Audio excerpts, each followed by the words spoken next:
got the bedding and I stretch before I wash my face. To survive, about to take him to another place. And she said I'm Superman to a lowest lane. Side again, no odds and nothing ain't to clear the way. You gotta go, but to achieve it, you gon' need some faith. Welcome back to Off the Bench, ladies and gentlemen. It's your boys, Jorge and Roland, back at it again with another episode. So apparently the NBA is the only league that's doing things right in terms of coronavirus.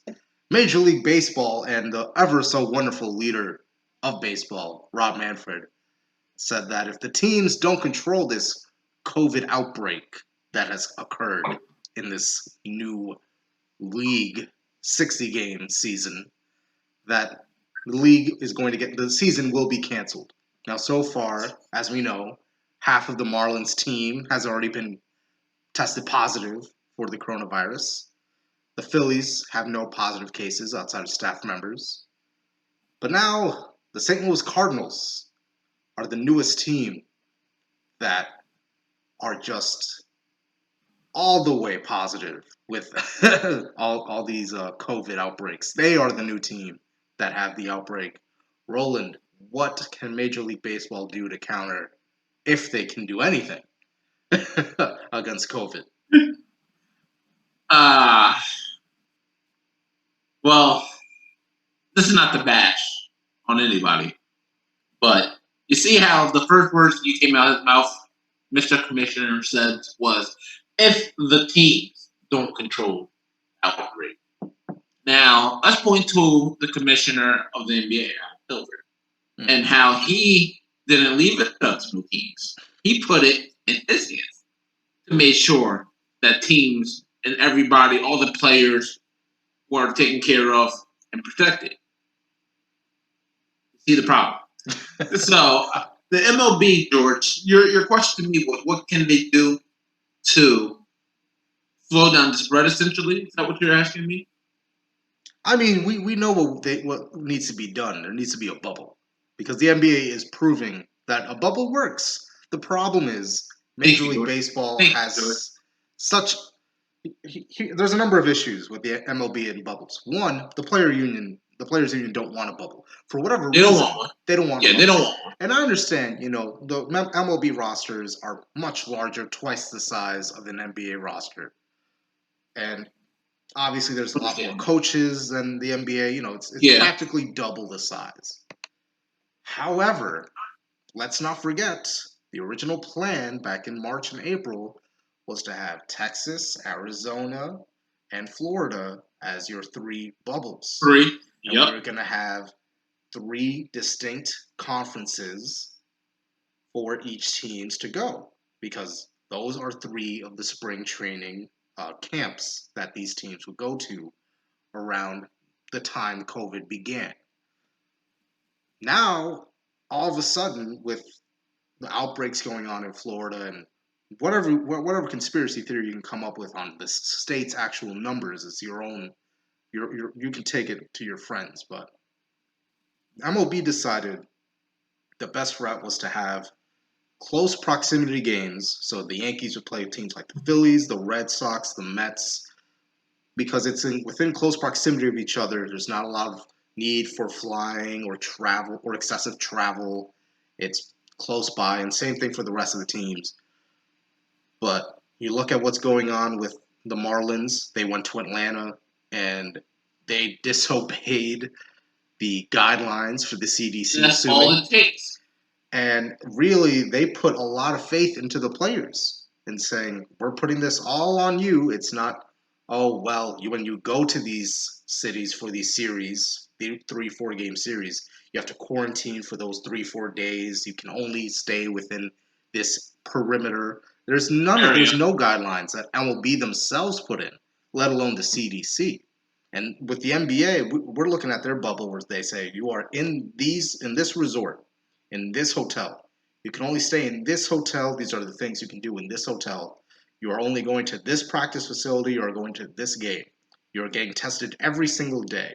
If you don't show up for a test, then you have to quarantine for another 3 days, 8 days? 3 days. And if you have to leave the bubble, you're on quarantine again for another 10 days. Yeah, and look what happened with Lou Williams. He went to Magic City. got himself some wings, and we don't even know if he had a positive case. But the fact that he, one, lied because of he said he had a family emergency to attend to, two, went into a public area where an area in Atlanta that has a spike in COVID cases. The NBA says, no, we're not risking it. You're being quarantined for 10 days. You're going to miss the Honestly, first 3 games of the 8-game regular season. Honestly, I know this is MLB's topic right now, but to dive in a little bit about what you just said about Lou Williams. I'm honestly shocked that the NBA didn't try to make an example of Lou Williams out of that and try to like force a suspension. Because not only and the only reason why I say that, George, is because like you said, he kind of lied. Yeah. His original say was, "I have a family emergency." Now, obviously, there's nothing wrong with somebody going to get themselves food, but like it didn't seem like you had an emergency at all, sir. You went from the club back to the bubble, and then due to, I believe, somebody in Entourage had a picture, and the picture surfaced. That was the only reason why he said it. If you think for a second Lou Williams would go to the bubble and give himself up and be like, yeah, with the Magic, that's how that happened, you know? A lot of people think Lou Williams went back to the bubble and he said to the commissioners and, you know, whoever was in charge, like, hey, I went to Magic City over the weekend, you should probably test me. No. The NBA was like, hey, so we have proof here that you went to Magic City and, you know, and that's kind of how that kind of happened. It's not like Lou Williams himself said, hey, I went here, I went to ABC, and I need to quarantine. And like you said with the MLB players, George, they have no restrictions at all. And I don't care if the New York if the New York Mets have to face the Phillies, and you know, you're like, oh, well, that's close enough in distance to where it don't matter. If you're out and about, you have a chance to expose yourself to COVID, especially when there's no restrictions, especially when you're a Major League Baseball player with, you know, a following. Like, you know, like it's careless in my eyes for the MLB not to put I would have, if the MLB commissioners and the higher ups just came out and said, hey, we're not going to have an MLB season this year due to the players not wanting to be placed in a bubble and us not being able to provide a strict guideline to reflect to these teams that, hey, you have to stay on top of, you can only go here, you're not allowed to leave, and if you do leave, you know, there's no rules in place. So they're essentially just going out there and hoping that their players don't expose themselves to COVID. And that's kind of what America's at now, are hoping nobody exposes themselves to COVID. And we see the results. Why would you? It's just irresponsible. And you look at, yet again, because who else is going to speak up against Rob Manfred? It's Trevor Bauer talking about this is the worst. I've never been in a situation like this before. Because Rob Manfred said, if it's on the teams, if they don't control it, and you look at and you know, Rob Manfred has a lot of blame to be put on himself for the way he's handled this virus. But this is also on the players' union. You look at the NBA players' union; they have a hotline to snitch any players that are breaking the guidelines that were set. And Chris Paul is rumored to be the head of that hotline, where if he sees you stepping 1 foot out of bounds just to pick up a Grubhub order, he'll call you, ring, ring, hello, yes, so-and-so took a single step outside of the bubble to pick up food. He needs to be quarantined. Or if, oh, hello, this player ordered a woman of the evening to come by the hotel. He needs to be quarantined immediately. And it's just that kind of leadership. But see, Chris Paul has that type of leadership, you know, to where he has enough of respect from all the players that, you know, they won't look at it like how we would look at it, like snitching, you know, oh, Chris Paul giving up. Yeah. He's expecting, and I'm sure he sent out a mass text message to a lot of these players, like, hold yourself and your teammates accountable for your actions. And he's that kind of guy, you know, and Rob, he doesn't have that type of, like, if, hypothetically, let's say Mike Trout was the, you know, the MLB, like, if he was like the head of the player union, like Chris Paul was. And Mike Trout was in charge of making sure players didn't do X, Y, Z. And you like Rob Manfred just doesn't have enough of a backbone to control his league, and that's why I think the MLB is in the state of emergency that it's in, because it starts from the top, George, and it goes falls down to the teams.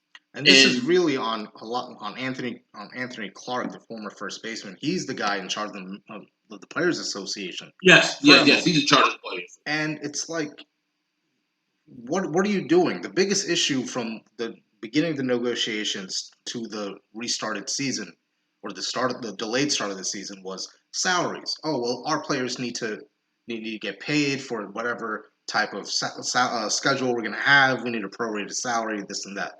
But you look at the NBA, they had agreed to a restart, only to afterwards discuss salaries. COVID, everything. They had agreed, okay, we're going to Orlando and we're going to be in a bubble. That's it. That's the best solution to this, to fight this coronavirus and play sports. Because everyone in the NBA, whether you're LeBron James or the bottom, at the end of the bench, you want to play ball, you want to be out there on the court.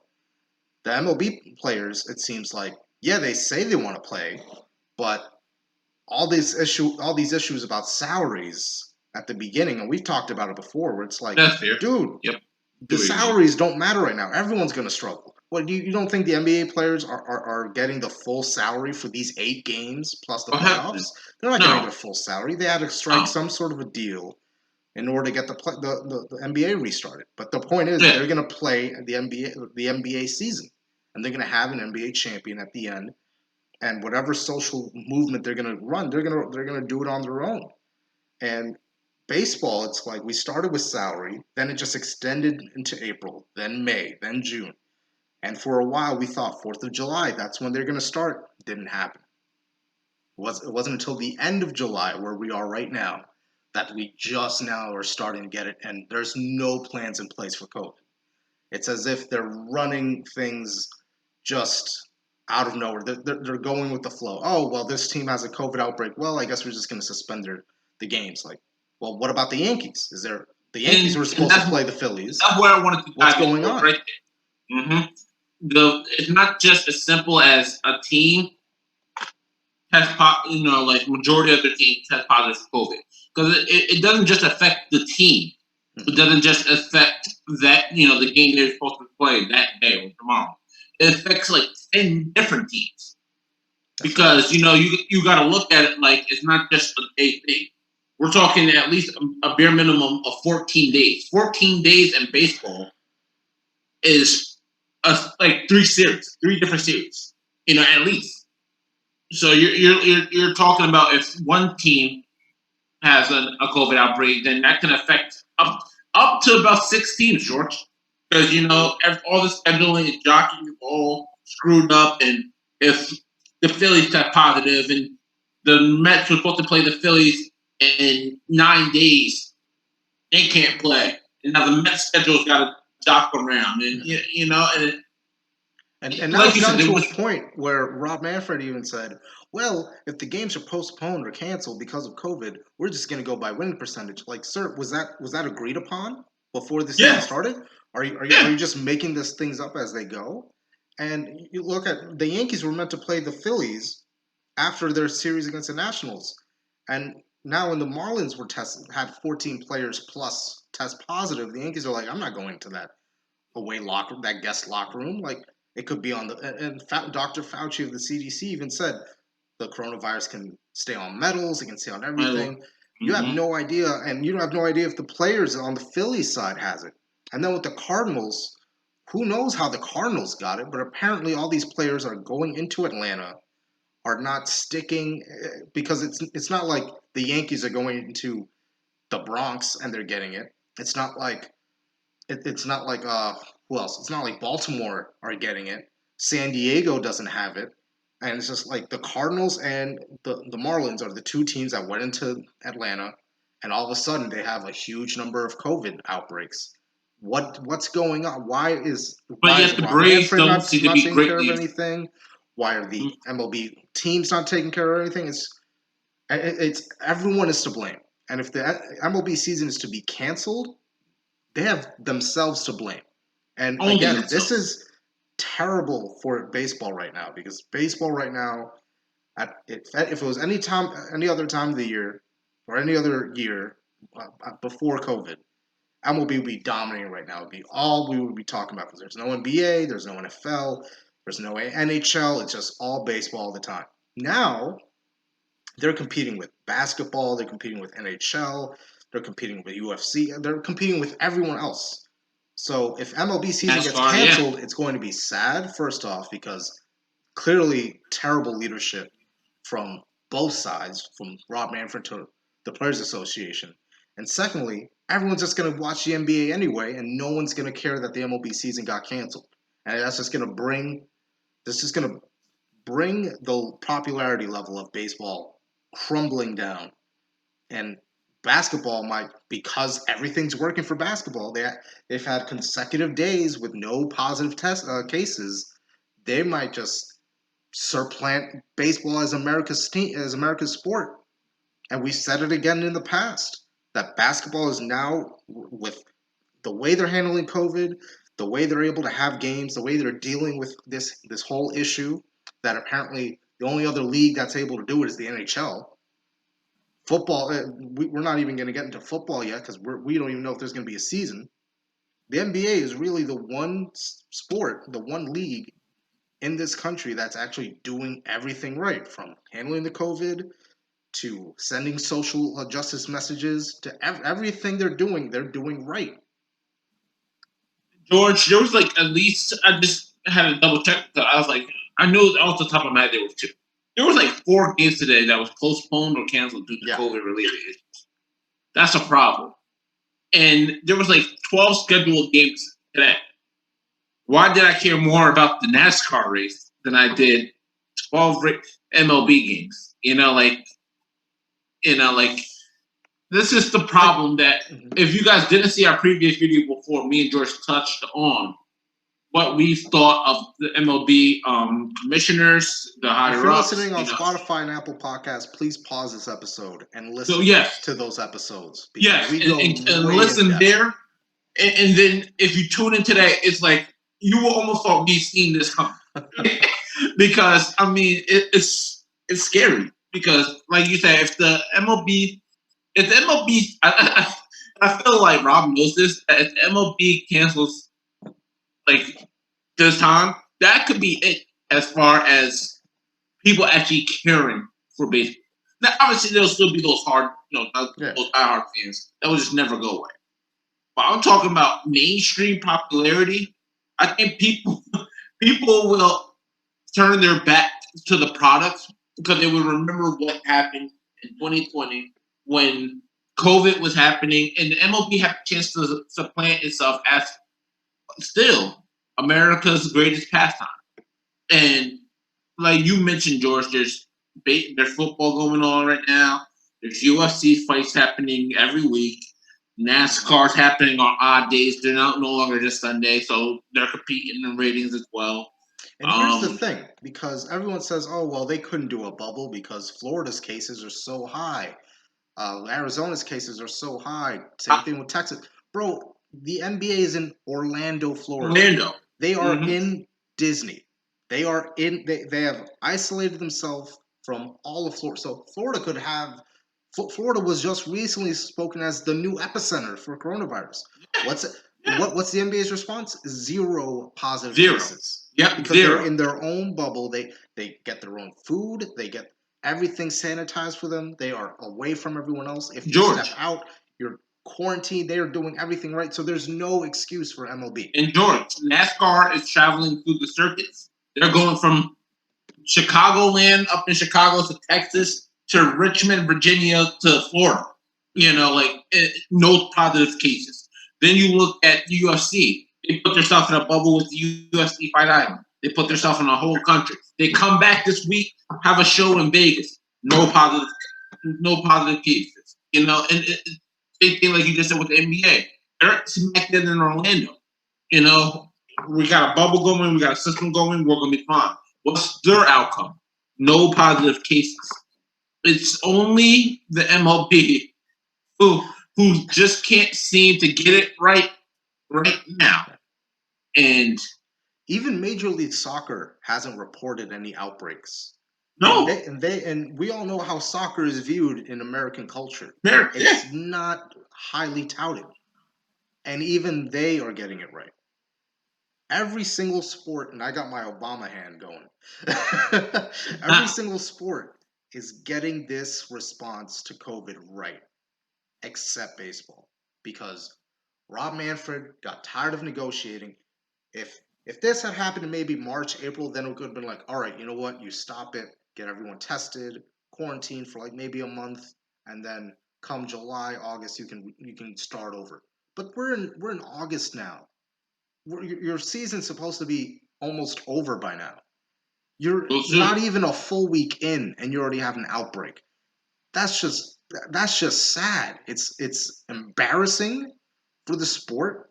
It's sad from looking at the fans of the sports, the diehard fans that love baseball, that missed baseball, that had this whole hashtag Dear Baseball movement going, a whole hashtag Dear Baseball video on Instagram that went viral, that got sent to Major League Baseball before the season started. It's just embarrassing that you now are threatening to cancel the season because you don't know how to respond to it, and you're putting the onus on the teams to respond to it. And it's just embarrassing. And another thing that's embarrassing is Jonas Cespedes decides it's a good idea to not show up to a game and just decide, you know what, I'm healthy, I'm good, but you know what, I'm opting out of the season. Like, bro, it's been a week. We've already had a few games. You've hit a home run. Like, what's going on? Why are you looking good now? Yeah. And Brody Van Wagenen of the Mets did not know about Jonas Cespedes opting out until Cespedes' agent calls a team mid-game. They're in the middle of a game against the Atlanta Braves. And Cespedes tells his agent to tell the Mets, yeah, I'm not coming back for this season. What? What? You mean to tell me? You mean to tell me this man wasn't even doing a lineup today? They decided to give the man a break for the day. And then he doesn't even call the team and says, you know what? I'm opting out. I'm not coming in for the rest of the season. For the rest of the season. Yeah. Yeah. That, yeah, no. And then, to me, the crazy thing about that, why baseball is dying. To me, the crazy thing about that, George, is nobody could get a hold of the guy. It reminds me of a situation where, remember when DeAndre Jordan was supposed to sign with the Mavericks and then got held hostage by his Los Angeles Clippers teammates, and the Mavs couldn't get a hold of him? That's what it seemed like. You know, like, nobody can get a hold of Cespedes in mid-game. He's like, yeah, I'm not coming back. Who was that player for I think it was it Vontae Davis? For the Buffalo, he signed with the Buffalo Bills, and then at halftime says, you know what, I'm retiring. And then leaves. Was it Vontae Davis? It was somebody. Yeah, it was somebody like that. Yeah, it might have been Vontae Davis. Yeah. Oh my god, bro! This is it's shit like this that makes it so tough to watch baseball. Because you have the commissioner of Major League Baseball, no idea how to respond to coronavirus, and then star players on the Mets who decide they're just gonna not show up for the rest of the season. Not even go show up to the park and tell them. Just say, you know what, I'm just gonna pack my things in the hotel and leave. This is worse than when Derrick Rose went missing for the Knicks. Oh yeah, in the middle of their losing streak. That's another situation. Yep, that was another one. This is so much worse because it's not like, oh well, maybe Cespedes got tested positive. He's quarantined. That's what my first thought was. And my first the fact that no one was able to reach him, and the fact that mid-game they have to find out that he's opting out, and the fact that he's also 100% healthy. He's healthy. He's tested Well, he probably sees the multiple risk. times. You probably see what we see. The risk is not worth the reward right now. You know, if you don't feel safe as a player, I mean, granted, there's better ways to go about it. But if you don't feel safe as a player, you're not going to feel comfortable playing. And you know, he probably sees what we see, as everyone else probably sees, that there's not a safety barricade in place there that would make him feel comfortable to continue on without, with the MLB season. And I can't blame him for that. I know you can't blame him for that, but first of all, this would happen to the Mets. Oh yeah, for sure. If there was a team like the Mets, if there was a team this was to happen to, the Mets would be prime A on the list. Because especially since he was doing good. Especially since he was doing good, and it looked like, wow, if the Mets get their stuff together, their pitching right, their bullpen right, if they can get DeGrom some hits, they might actually squeeze into the playoffs as a wild card, and with that second team in that second place in the division, maybe. But no, now it's just Robinson Cano striking out as he usually does, swings and misses to end games. DeGrom giving up one hit, Kane out 12. Getting no run support, typical Mets stuff. It's bad to be a baseball fan right now, but you know what? It's great to be a basketball fan, and basketball is by far my favorite sport, up there with football. And that opening night game with the Clippers and Lakers was exactly what we needed. Exactly what we needed.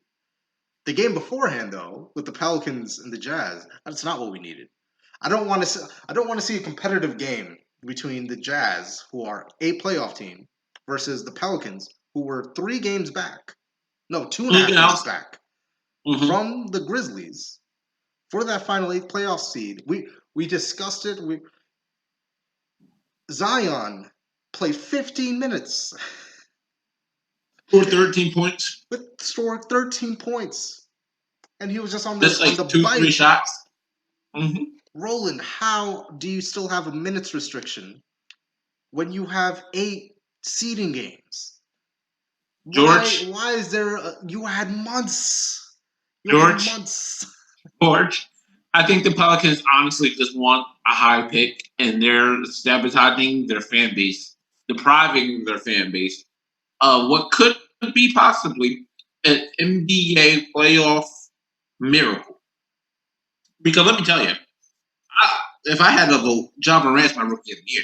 Oh yes, guaranteed. But Zion Williamson is for real. The kid could play. And I was looking at him. I was like, okay, yeah, he's still big. Like there may be some concerns with like his knees or ankle, but George, like you said, we're competitive. He had months. He had months. He rested those. But George, the NBA season would have been over with by now, and there's a good chance this man would have been playing 5-on-5 pickup games right now. Guaranteed, we would have seen him in New York City playing ball with with Kyrie, everyone else, because we would have been in the middle of no basketball. He would have been in Dyckman. He would have been at all the different basketball parks in the city. And what was easily a winnable game for the Pelicans, they decided, I know our team needs Zion on the court to close this game out, but minute restriction, he's going to sit out, and we're going to leave it to Brandon Ingram, Drew Holiday, and Lonzo Ball. And mind you, Brandon Ingram, he's got potential to be up there. He's not to slide any of those players in the league. Great players. Right now, you need Zion to not only be there in the last 2 minutes. If you're going to put a minutes restriction, just restrict 2 minutes for the end of the game. Mm-hmm. Why are you wasting all these minutes in the third quarter, in the second quarter? Just put them in at the end of the game. Save those last 3-4 minutes for the last 3-4 minutes of the game. Why are you wasting all his time in the first, second, and third with tiny little bits? Because he's going to, get his body going, get a couple shots up, which he did, and you're just going to pull him out when he's hot. And then you put him back in, and he's still trying to figure himself out. Like, this kid cannot play 15 minutes in these 8 seeding games. Because then what's the point of inviting the Pelicans? if they're just going to get blown out by the Clippers the next day. And I actually was just going to bring that up to you, George, because I was like, my thought process was, okay, they're holding Zion out. But Zion only played 14 minutes, I believe, in that Clipper game. So not like they held him out for him to play a good amount of chunk of minutes in a crucial big-time game. Like, they are sabotaging receiving. And like you said, what was the point of flying? Like, you've seen the Suns playing. The Suns are playing with a sense of urgency. Yeah. They know every game could be their last. Yep. And they're going out there fighting hard. The Pelicans are playing much like they're playing with house money. Like, yeah, if we make the playoffs, great. If we don't make the playoffs, great. And that bothers me because almost at that point in time, you're wasting these players' time. Yeah. And the thing that bothers me is that what are you sabotaging the season for? What draft pick are you so desperate to get? This is not a strong draft. We've all known this. Once you get LaMelo Ball and from Iowa State. Yeah. Once we get past at least the first 4 picks, what are you drafting? Who's this star player that's going to pair up with Zion that you're going to be super excited over? There's not. You got to make the playoffs now, just to give Zion that experience of playing against the Lakers and the Clippers in meaningful games instead of, okay, 15 minutes here, okay, you rest here, and then we get blown out by the Clippers.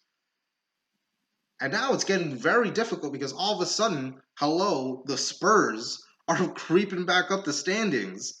The Trailblazers are right there. They're a couple wins away from supplanting the Grizzlies. I think it's safe to say, George, that the Pelicans aren't going to make playoffs. And they're not. They're not because, and it's a shame because I love Alvin Gentry as a head coach, but they may go in a different direction.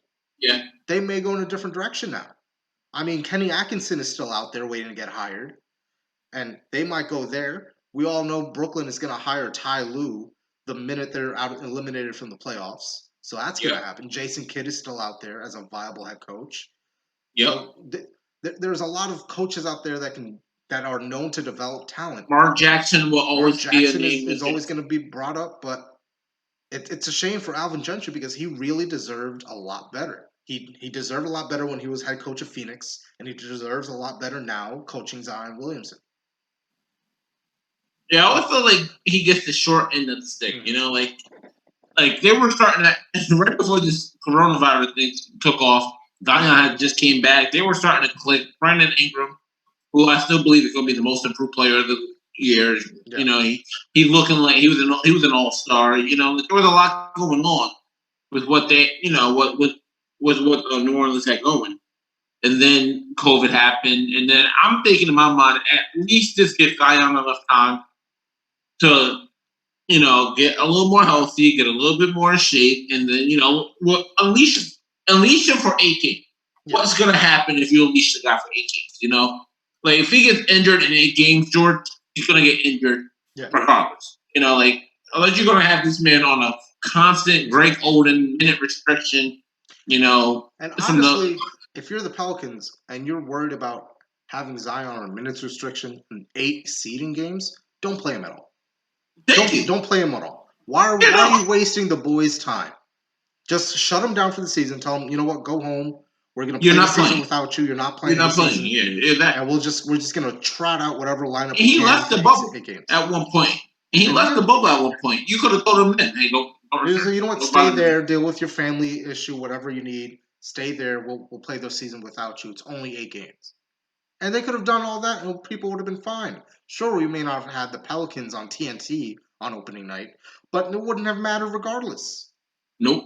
And you could just say, all right, we'll just see what we have in Lonzo and Brandon Ingram and Josh Hart and see what they can do on their own, because obviously it's going to be without Zion. And just do that. But if you're going to put him on a minutes restriction, don't. It's 8 games. It's 8 games. 8 games. The kid is playing 14 minutes a game for 8 games. Like I said, if you're that worried about the guy, either like you said, don't play him, or he's gonna get injured anyways, and you're better off just unleashing him to see what because 8 games to get into the playoffs, you can see what this player is really made of. You can see what he's really about. How bad he really wants it, And even if you would have gotten to the playoffs and say you faced the Lakers the first playoff matchup, and you guess what? That's a great learning experience for this young kid that he can bank on building forward. Especially if you're putting him up to guard LeBron James and AD or Anthony Davis for 4 straight games, he's gonna learn so much just from that experience. That's what we thought was gonna happen with Anthony Davis when they made the playoffs as a low seed. That Anthony Davis is gonna get this as a building moment. That it was gonna be him and Boogie Cousins. They're gonna once Boogie Cousins gets healthy, and then they blew that up. They can't blow this up. They can't fire Alvin Gentry just because the team they decided they weren't going to play. It's absolutely ridiculous. But the Clippers and Lakers did put on a great game. LeBron was clutch. Yes. And he played excellent defense down the stretch. Where the final shot, where it appeared that Paul George was to set a screen for Kawhi to cut to his left. That's what it looked like. That's what it looked like they were trying to do. And LeBron automatically went to the switch. And when Kawhi learned that LeBron was coming for the switch, passed it to PG. But of course, LeBron, with his ever high basketball IQ, said, "Oh, I know what you're doing. You're giving it to Paul George, who's been draining threes all game long and trying to hit the three to win it." And he just shut Paul George down. Now, will this happen in a 7-game series? I don't know. I don't think so, because I had the Clippers going to the finals. But this was really impressive for the Lakers. They had to show their dominance as a number 1 seed, even though there's no home court advantage, so it doesn't really matter. But they had to show that they are the better team than the Clippers, even though the Clippers didn't have. Let me tell you, George, the Lakers couldn't lose this game. They honestly couldn't, because if they went into this game without Lou Williams and Montrezl Harrell. Yep. Now you can make an argument. Lou Williams is good as anybody in offense. They can get the Bucks. He can get Bucks with the best. And Montrezl Harrell may not be a household name, but he's a scrappy defender who will make AD. What AD go off for 33, 34 against the Clippers? Yeah. I'm not saying he won't get that again against Montrezl Harrell. But what I'm going to say is he's not going to make it look that easy. Yep. He's gonna get beat up. He's gonna take some bangs and go be some hard fouls. And we know AD. That's usually the memo. If you want to bother AD, get physical with the guy. Montrezl Harrell is as physical as you'll find at the center position. He's undersized, so he makes up for it with his stuff. I look at the Clippers and I'm like, man, they lost a close one when AD had it going. Now LeBron didn't have to go. He did not let LeBron went for 40 or anything, So, but I'm a firm believer that if Kawhi sees LeBron going for 40, he's going to go for 50.